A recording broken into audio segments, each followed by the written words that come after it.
জানি আমি ওরকমভাবে কন্টেন্ট করতে পারি না, আর আমার কথাগুলো অত সুন্দর নয়।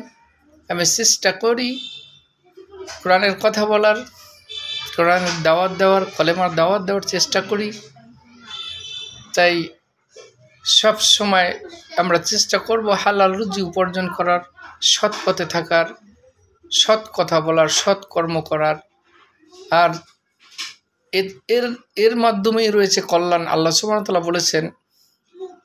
আর আমরা বিভিন্নভাবে এই দুনিয়ার জিন্দেগি করতে এসে বিভিন্ন সমস্যার সম্মুখীন হচ্ছি, আর আমরা ভিন্ন ভিন্ন পন্থায় যে যেভাবে পারতেছি সেভাবে তার জীবিকা অর্জন করতেছি। আর এটা কোনো মুসলমানের কাজই নয়, কারণ সবসময় খেয়াল রাখতে হবে আপনি যেটা পছন্দ করেন না সেটা আপনি আপনার মুসলমান ভাইয়ের জন্য সেটা আপনি রেখে দিতে পারেন না, তার জন্য চুজ করতে পারেন না, কারণ আপনি ওটা পছন্দ করেন না।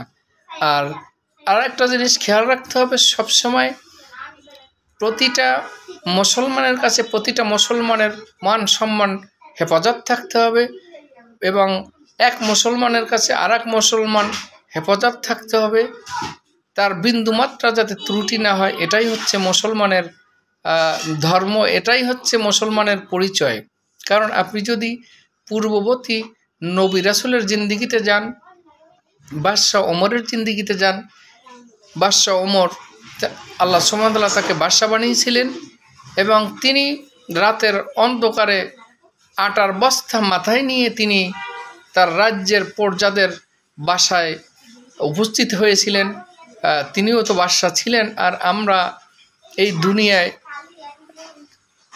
যে যেখানেই আছি সেখান থেকেই আমরা ক্ষমতা প্রয়োগ করার চেষ্টা করি, আর ভিন্ন ভিন্নভাবে আমাদের জীবন জীবিকা চলার চেষ্টা করি। হালাল হারাম, হক বেহক, ন্যায় অন্যায়, এই কথাগুলোর কোনো আমাদের কাছে মূল্যহীন হয়ে গেছে। তাই আমরা সব সময় চেষ্টা করব আল্লাহ সুবহানাহু ওয়া তাআলার হুকুম হাকাম মেনে চলার, যাতে আমাদের পরকাল ভালো হয়, কবরের জিন্দেগি ভালো হয়, আরামদায়ক হয়, আল্লাহ সুবহানাহু ওয়া তাআলা আমাদেরকে ক্ষমা করে দেয়, আমাদের হায়াতের জিন্দেগিতে বরকত দান করে, রিজিকে বরকত দান করে। আমরা সেইভাবে চলার চেষ্টা করব ইনশাআল্লাহ।